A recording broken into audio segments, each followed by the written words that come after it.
بسم اللہ الرحمن الرحیم۔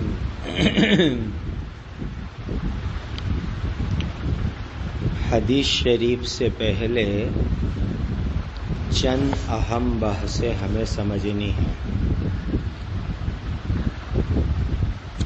وہ تمام بحثوں کا عنوان آپ ذہن میں رکھیں تاکہ ترتیب سے تمام بحث سمجھنا ہمارے لیے آسان ہو جاوے۔ پہلی بحث کہو یا پہلا اشکال کہو کہ حضرت امام بخاری رحمۃ اللہ علیہ نے اپنی کتاب کو بسم اللہ الرحمن الرحیم سے شروع فرمایا، لیکن امام بخاری رحمۃ اللہ علیہ نے خطبہ بھی نہیں لکھا، الحمدللہ بھی نہیں لکھا، شہادتین بھی نہیں لکھے، نبی کریم صلی اللہ علیہ وسلم پر درود بھی نہیں لکھا۔ یہ ہے پہلا اشکال اور یہ پہلی بحث ہوئی۔ دوسری بحث سمجھو، ابھی صرف عنوان سمجھ لو۔ امام بخاری رحمۃ اللہ علیہ نے بسم اللہ لکھنے کے بعد لفظ باب لکھا ہے، تو لفظ باب کس طریقے سے پڑھا جائے گا، اس کا اعراب کیا ہوگا،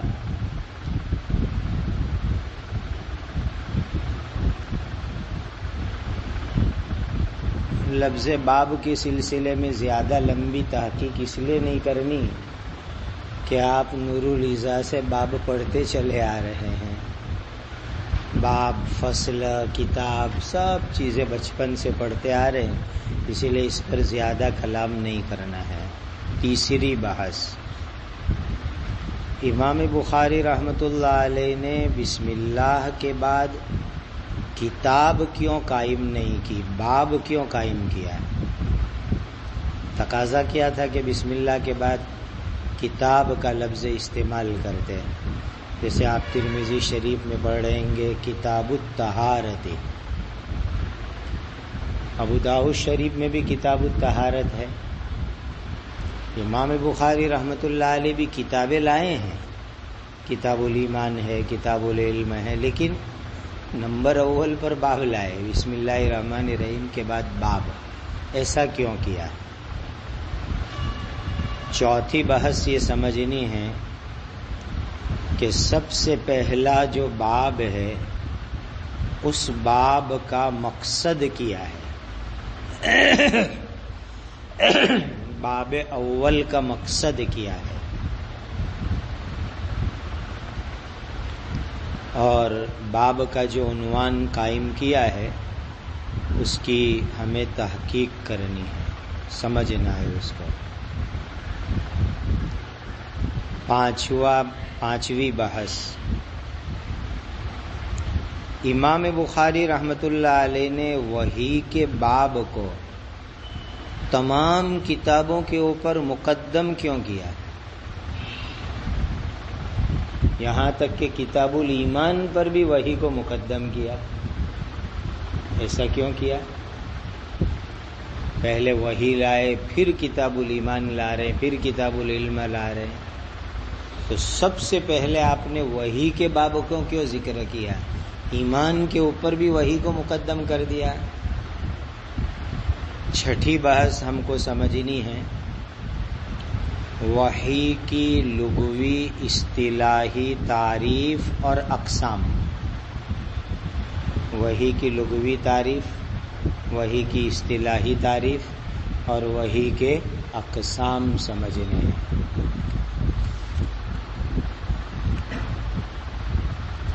ساتویں بحث یہ ہے کہ امام بخاری رحمۃ اللہ علیہ کے پہلے ترجمۃ الباب اور اس کے عنوان کو بھی داد دینی چاہیے کہ پہلا ترجمۃ الباب آپ قرآن کی آیت لائے، تو آیت کریمہ کا خلاصہ سمجھنا ہے،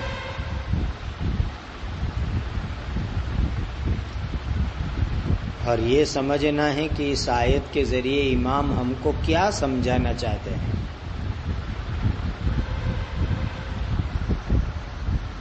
آٹھویں بحث، آیت کریمہ میں جہاں وحی کا تذکرہ ہے وہاں اول حضرت نوح علیہ السلام کا ذکر کیوں ہے؟ حالانکہ نوح علیہ السلام سے پہلے آدم علیہ السلام ہے، شیش علیہ السلام ہے، ادریس علیہ السلام ہے، لیکن حضرت نوح ہی کا کیوں تذکرہ ہے اول؟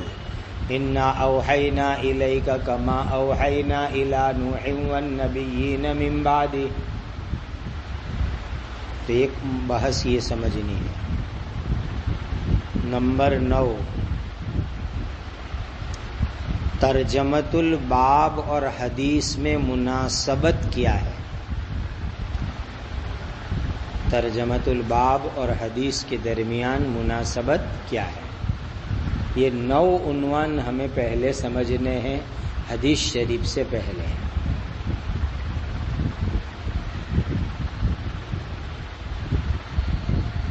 تو خلاصہ سمجھ میں آیا؟ ابتدائی کتنی باتیں سمجھنی ہیں؟ سب سے پہلے کیا سمجھنا ہے؟ امام صاحب رحمۃ اللہ علیہ نے کتاب کی ابتدا بسم اللہ الرحمن الرحیم سے کی۔ سوال یہ ہے کہ خطبہ نے لکھا، الحمدللہ نے لکھا، شہادتین نہیں لکھے، درود شریف نہیں لکھا، ایسا کیوں کیا؟ دوسری بحث کیا سمجھنی ہے؟ بسم اللہ الرحمن الرحیم کے بعد لفظ باب لائے ہیں، تو باب کے متعلق یعنی اس کے اعراب کے متعلق ہمیں کچھ باتیں کرنی ہیں۔ باب کے اوپر زیادہ بحثیں اس لیے نہیں کرنی کہ وہ بچپن سے پڑھتے چلے آ رہے ہیں۔ تیسری بحث کیا کرنی ہے؟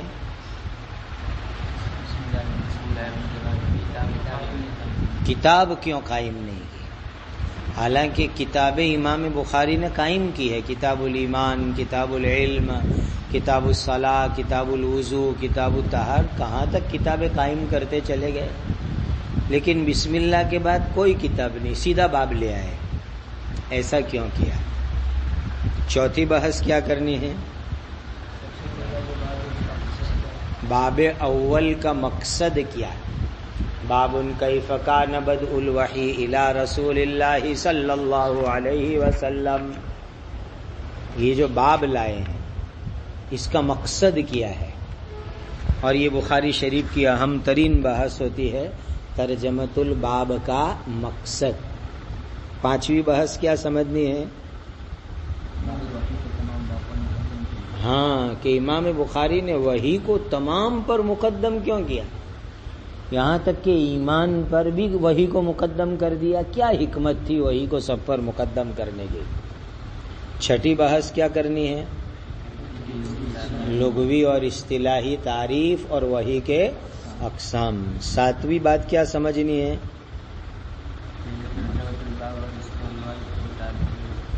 ہاں، کہ امام بخاری نے پہلا جو ترجمۃ الباب قائم کیا وہ قرآن کی ایک مقدس آیت لائے، داد دینے کے قابل کارنامہ ہے، تو اس آیت کریمہ کا خلاصہ کیا ہے؟ آٹھواں عنوان کیا سمجھنا ہے؟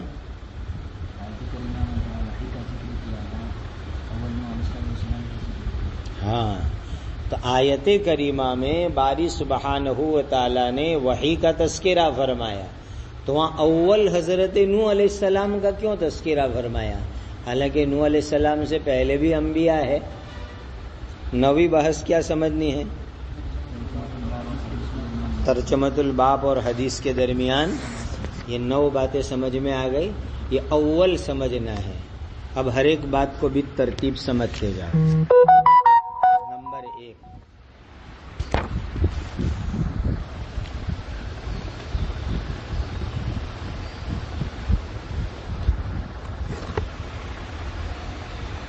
امام بخاری رحمۃ اللہ علیہ نے کل امر ذی بال لم یبدأ بحمد اللہ والی روایت پر عمل اس لیے نہیں کیا کہ وہ امام بخاری رحمۃ اللہ علیہ کی شرط پر نہیں ہے۔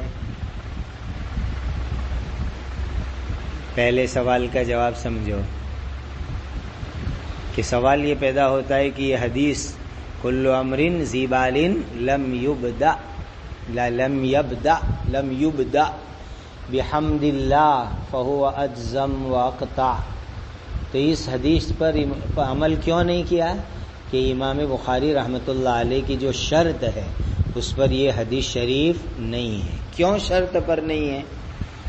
اس حدیث کی سند میں ایک راوی ہے قرۃ بن عبد الرحمن، قاف را گول تا، قرہ ابن عبد الرحمن نام کے ایک راوی ہے جو امام بخاری رحمۃ اللہ علیہ کی نظر میں مجروح ہے۔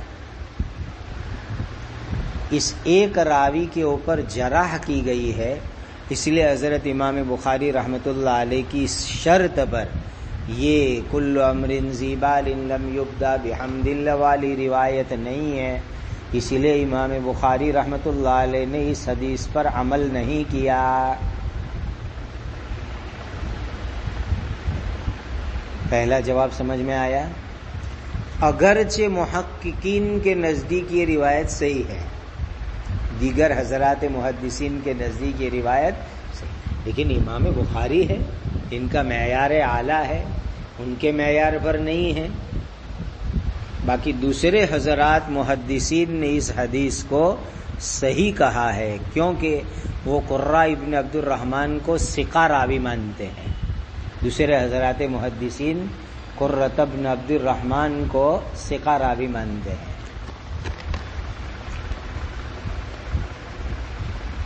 دوسرا جواب سمجھو،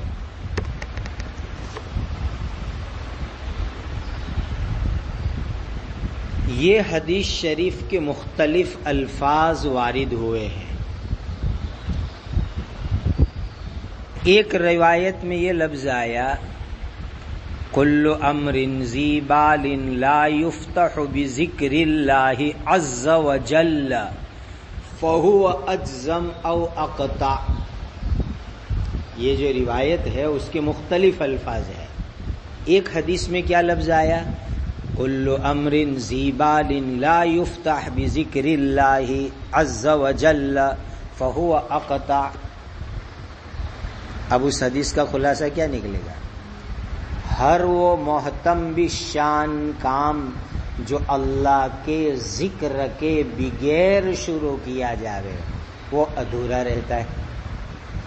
تو اس حدیث میں کیا لفظ آیا بذکر اللہ، اور بسم اللہ الرحمن الرحیم اللہ کا ذکر ہے، گویا کہ امام بخاری رحمۃ اللہ علیہ نے حدیث پر عمل کر کے کتاب شروع کی ہے۔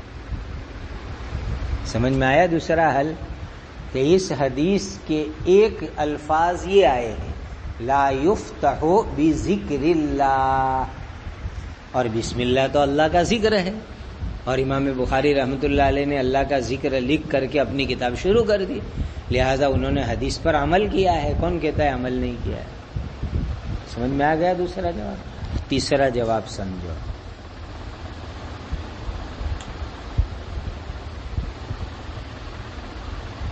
زمانے جاہلیت کے اندر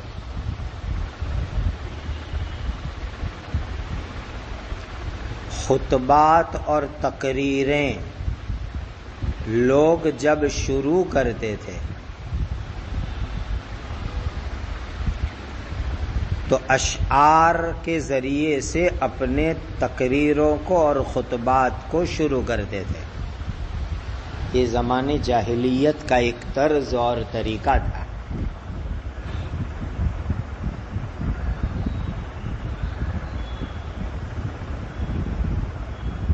اس لیے اسلام میں یہ طریقہ اپنایا گیا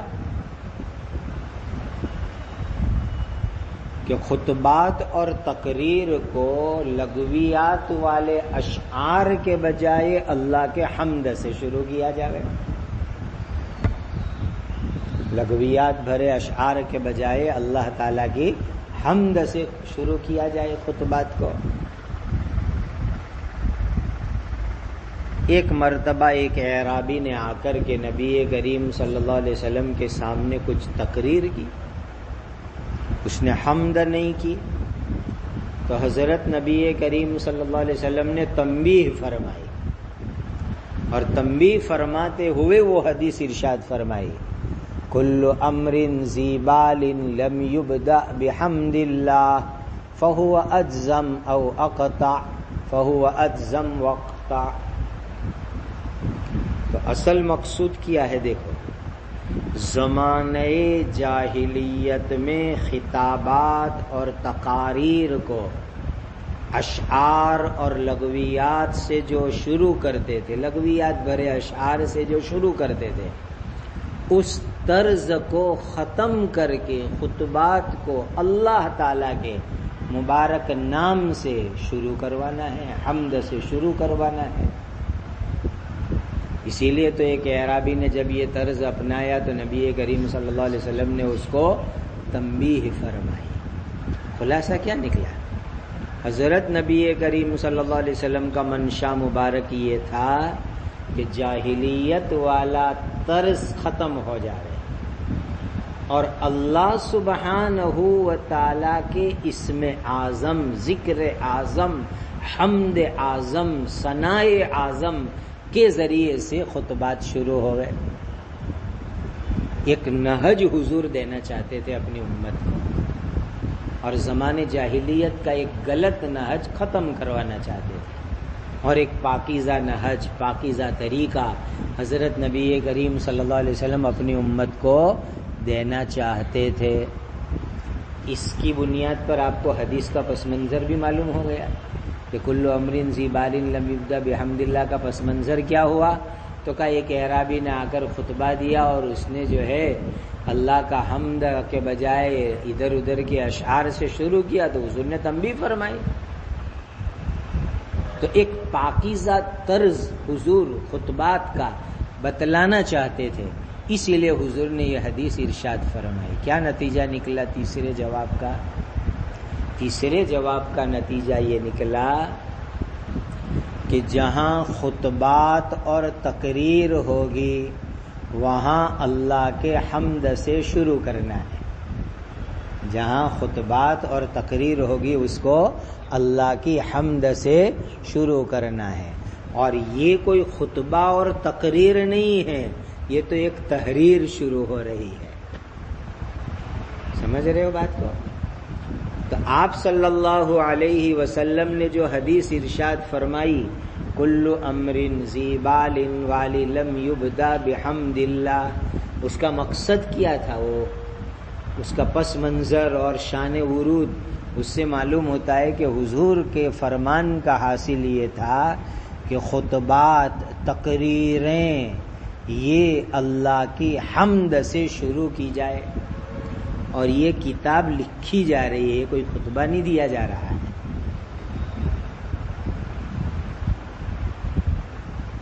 اس لیے امام بخاری رحمۃ اللہ علیہ نے یہاں حمد نہیں لکھی۔ سمجھ گئے بات کو اچھی طرح؟ گویا اس بات کو اور ایک قدم آگے بڑھا کہ اب ہمارے سامنے دو باتیں الگ الگ ہو گئی۔ کون سی دو باتیں الگ ہو گئی؟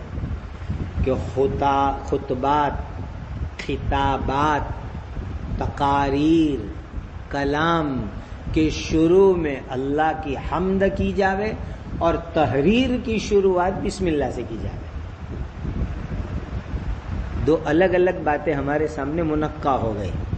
خطبات، خطابات، تقاریر، کلام، وہ اگر آدمی شروع کرے تو کس سے شروع کرے؟ اللہ تعالیٰ کی حمد سے۔ اور تحریر شروع کرے تو وہ کس سے شروع کرے؟ بسم اللہ الرحمن الرحیم سے۔ اب اس کے اوپر دلیل سمجھو۔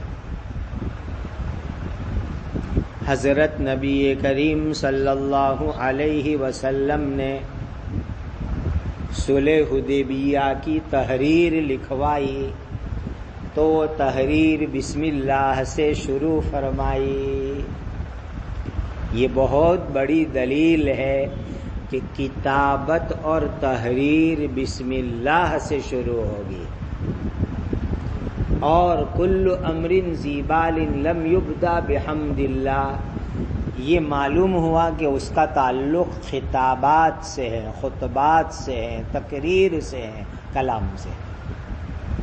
سمجھ میں آ گئی دو الگ الگ مصداق کہ تحریر کس سے شروع ہوگی؟ بسم اللہ سے۔ دلیل کیا؟ صلح حدیبیہ کے موقع پر جو تحریر نامہ لکھا گیا، مصلح نامہ، اس کی شروعات نبی کریم صلی اللہ علیہ وسلم نے کس سے فرمائی؟ بسم اللہ الرحمن الرحیم سے۔ دوسری دلیل سمجھو، شاہان عجم کے نام پر جتنے خطوط لکھوائے اس کو بھی حضور نے بسم اللہ سے شروع فرمائے، حمد سے شروع نہیں فرمایا۔ شاہان عجم کے نام جو خطوط ہے وہ خطوط کس سے شروع ہوئے؟ بسم اللہ الرحمن الرحیم سے۔ معلوم ہوا اس طرز عمل سے بھی کہ تحریر کی شروعات بسم اللہ سے ہوگی، اور خطبات اور خطابات اور کلام کی شروعات الحمدللہ سے ہوگی۔ تیسری دلیل سمجھو، قرآن مجید میں حضرت سلیمان علی نبینا وعلیہ الصلاۃ والسلام کے خط مبارک کا تذکرہ ہے، انہ من سلیمان و انہ بسم اللہ الرحمن الرحیم۔ اللہ تعالیٰ نے حضرت سلیمان علی نبینا وعلیہ الصلاۃ والسلام کا خط نقل کیا، تو اس میں سلیمان علیہ السلام نے خط کی شروعات کہاں سے کی تھی؟ بسم اللہ الرحمن الرحیم سے۔ یہ تین بڑی بڑی دلیلیں ہو جائے گی کہ تحریر کی شروعات بسم اللہ سے ہوگی، اور خطبات اور خطابات کی شروعات کس سے ہوگی؟ اللہ تعالیٰ کی حمد سے۔ اب یہاں ایک بات اور سمجھو، اسی کے ذیل میں یہ جو تین دلیلیں آپ کے سامنے پیش کی گئی، اس تین دلیل کو سامنے رکھ کر کے بعض شرائع حدیث یوں فرماتے ہیں کہ کل امر ذی بال لم یبدأ بحمد اللہ والی حدیث منسوخ ہے، اور یہ تین دلیلیں ناسخ ہے۔ سمجھے بات کو؟ یہ تین دلیلوں کو سامنے رکھ کر بعض شرائع حدیث کیا فرماتے ہیں؟ کل امر ذی بال لم یبدأ بحمد اللہ والی حدیث کیسی ہے؟ منسوخ، اور ناسخ کون؟ یہ تین دلیلیں۔ سمجھے بات کو؟ اور بعض شرائع حدیث یہ فرماتے ہیں کہ نسخ منسوخ ماننے کے بجائے تطبیق مانو، اور حدیث کا یہ مسلمہ اصول ہے کہ بھئی جہاں صراحتاً نسخ کی کوئی دلیل نہ ہو وہاں نسخ اور منسوخ ماننے کے بجائے تطبیق ماننا اولا ہے، اور یہاں تطبیق کی گنجائش ہے، اور بہترین تطبیق ہو سکتی ہے کہ بھئی کل امر ذی بال لم یبدأ بحمد اللہ والی حدیث کو منطبق کر دو خطبات، خطابات، کلام کے اوپر، اور جو ہے یہ حدیثیں جتنی بھی ہے وہ اس کو تحریر کے اوپر محمول کر لو۔ یہ تین جو دلیلیں ہیں اس کو تحریر پر، تو ہر ایک اپنی جگہ کے اوپر، کسی کو منسوخ ماننے کی بھی ضرورت نہیں، تطبیق ہو گئی کہ وہ حدیث خطابات پر لے لو، اور یہ تین دلیلیں جو ہے روایتیں اور آیت، یہ اس کو لے لو کتابت کے اوپر۔ سمجھ میں آ گئی بات؟ کتنے جواب ہوئے؟ تین جواب ہو گئے۔ نمبر 4، چوتھی بات سمجھو،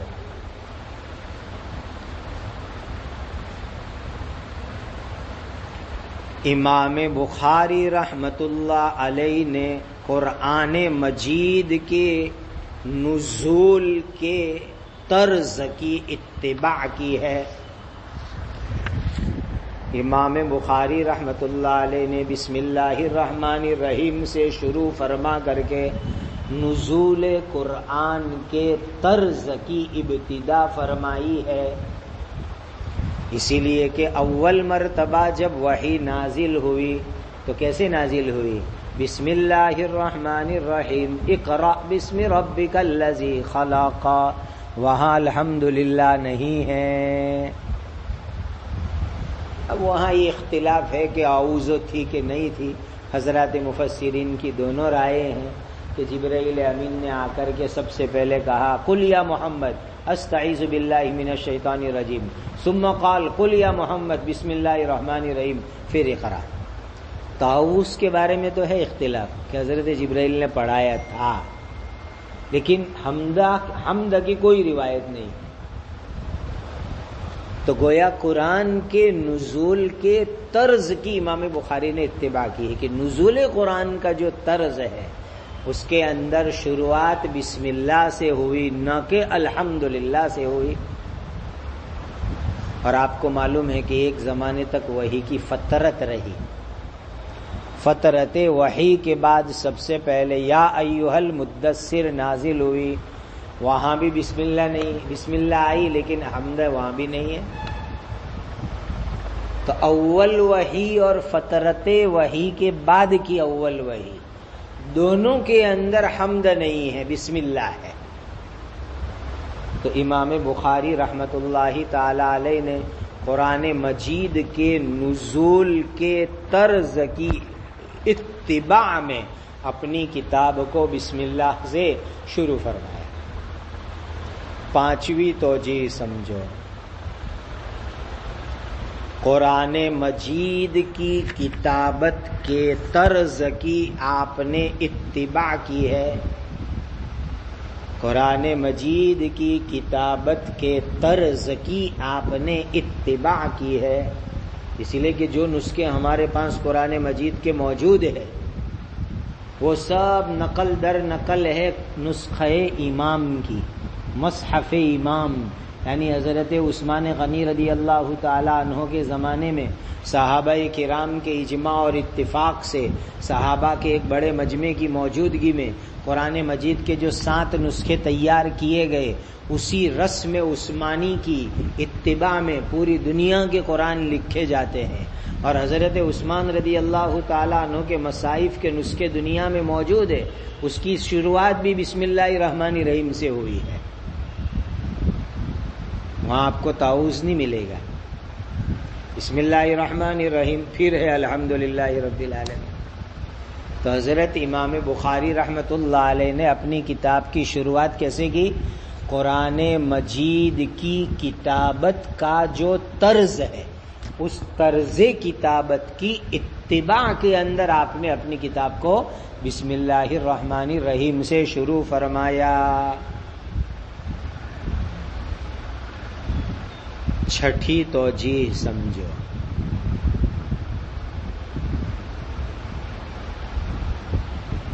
چلو ہم کہتے ہیں کل امر ذی بال لم یبدا بحمد اللہ، اس پر امام بخاری نے عمل کیا ہے۔ اتنا بڑا امام وقت، متبع سنت اور سنت کی اشاعت میں اتنی عظیم قربانیاں پیش کرنے والے امام بخاری، حسن ظن ہے ہمارا، بلکہ یقین ہے ہمارا کہ انہوں نے حدیث شریف پر عمل ضرور کیا ہے، چاہے اپنے شرط پر ہو یا نہ ہو، لیکن ہمیں حسن ظن ہے بلکہ یقین ہے کہ انہوں نے کل امر ذی بال لم یبدا بحمد اللہ والی روایت پر بھی عمل کیا ہے۔ کیسے عمل کیا؟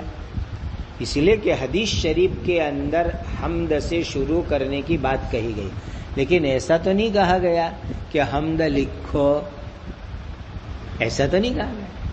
ہمیں حسن ظن اور یقین ہے کہ امام بخاری رحمت اللہ علیہ نے زبان سے ضرور پڑھ لیا ہوگا، زبان سے ضرور پڑھا ہوگا۔ تو حمد والی روایت میں لکھنے کی کوئی قید نہیں ہے،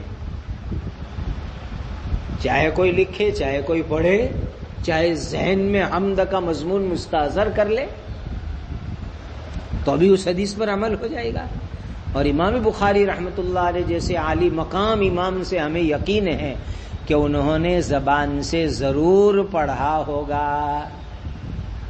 اور ایک بات آپ کی برکت سے کسی کتاب میں تو دیکھی نہیں، لیکن اس وقت ذہن کے اندر آئی، وہ یہ کہ آپ کو یہ بات بتلائی گئی کہ امام بخاری رحمۃ اللہ علیہ نے ہر باب ہر روایت لکھنے سے پہلے وضو غسل کا اہتمام کیا، استخارہ کیا، 2 رکعت نماز پڑھی، برابر؟ یہ تو متواتر منقول ہے۔ اب آپ جانتے ہیں کہ نماز میں حمد تو آتی ہی ہے، تو حضرت امام بخاری رحمۃ اللہ علیہ نے جب کوئی باب لکھا، کوئی روایت لکھی، اور آپ نے جو ہے وضو کیا، غسل کیا، استخارہ کیا، نماز پڑھی، تو حمد تو آئی گئی، سورہ فاتحہ پڑھی تو حمد تو ہو ہی گئی۔ لہذا ہم یہ کہیں گے کہ حضرت امام بخاری رحمۃ اللہ علیہ نے ہمیں یقین ہے کہ چاہے تحریر میں حمد نہیں لکھی، لیکن انہوں نے اپنی زبان سے ضرور پڑھ لی ہے حمد۔ 8ویں توجیہ،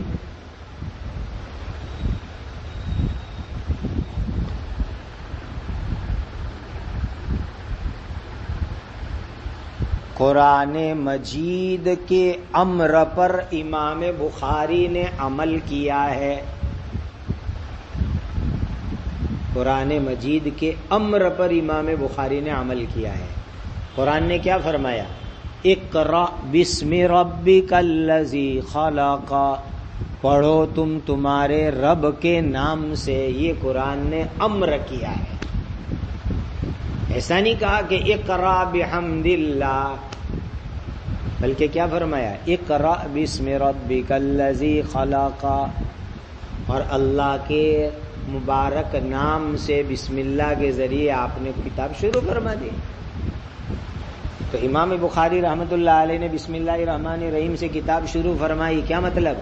کہ انہوں نے قرآن مجید میں اللہ تعالی کا جو امر ہے اقرأ بسم ربک الذی خلق پر آپ نے عمل کیا ہے، امر الہی کے اوپر عمل کر کے بسم اللہ کے ذریعے سے شروع فرمایا۔ 8 توجیہ ہو گئی، 9ویں توجیہ سمجھو۔ بسم اللہ الرحمن الرحیم سے امام بخاری نے کتاب شروع کی، اور اس میں حمد اللہ کی موجود ہے۔ کیسے حمد موجود ہے اس کو اچھی طرح سمجھو۔ حمد کیسے موجود ہے؟ اس لیے کہ لفظ بسم اللہ، بس اتنا، بسم اللہ، پوری بسم اللہ نہیں، صرف کتنا؟ بسم اللہ، صرف لفظ بسم اللہ، اس سے اللہ کے مبارک نام سے شروعات ہو گئے۔ صرف لفظ بسم اللہ، اس سے اللہ تعالیٰ کے مبارک نام سے شروعات ہو گئی۔ اب آگے جو لائے الرحمن الرحیم، یہ تو سب اللہ کی رحمت یعنی اللہ کی حمد کو بتلانے والے الفاظ ہیں۔ سمجھے بات کو؟ کہ اللہ تعالیٰ کے مبارک نام سے شروع جو کرنا تھا وہ تو صرف بسم اللہ سے کافی ہو گیا۔ آگے پورا آیا الرحمن الرحیم، یہ اللہ کی حمد ہی تو ہے، اللہ کی تعریف اور ثنا ہی تو ہے۔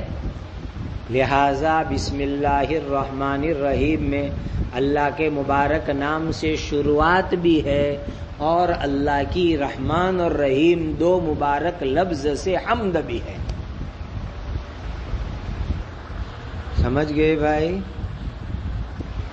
اس پر ایک مزید بات سمجھو اسی جواب پر۔ یہ جو کھانے کے متعلق روایت ہے نا کہ کھانا اللہ کے نام سے شروع کرنا چاہیے، آپ نے مشکاہ شریف میں بھی حدیث پڑھی، وہ بچے کو جس نے نبی کریم صلی اللہ علیہ وسلم کے ساتھ کھانا کھایا، اس کو حضور نے کیا فرمایا تھا؟ یا ولد سم اللہ، کھانے سے پہلے اللہ کا نام لے، یہی فرمایا تھا نا۔ شرائع حدیث فرماتے ہیں کہ کھانے کی شروعات اگر کوئی آدمی صرف بسم اللہ سے کرے تو بھی سنت ادا ہو جائے گی، پوری نہ پڑھے۔ کھانے کی شروعات میں پوری بسم اللہ الرحمن الرحیم نہ پڑھے، صرف کتنا پڑھے؟ بسم اللہ، تو بھی سنت ادا ہو جائے گی۔ چونکہ حضور نے کیا فرمایا تھا؟ یا ولد سم اللہ، کہ اللہ کا نام لے کے کھاؤ۔ اب صرف بسم اللہ پڑھا تو بھی اللہ کا نام تو ادا ہو گیا. تو یہاں بھی بسم اللہ کے اتنے ٹکڑے سے اللہ کے مبارک نام سے کتاب کی شروعات ہو گئی. اب آگے مزید 2 صفت لائے، الرحمن الرحیم، یہ اللہ کی حمد کو بتلا رہی ہے. تو اللہ تعالیٰ کے مبارک نام سے شروع کرنے کی جہاں تک بات تھی وہ تو صرف بسم اللہ کے ٹکڑے سے ادا ہو گئی، اور الرحمن الرحیم جو 2 لفظ مبارک آئے صفاتی نام، اس کے ذریعے سے اللہ تعالیٰ کی حمد ادا ہو گئی. سمجھ میں آئی توجہ؟ 9ویں توجہ سمجھو.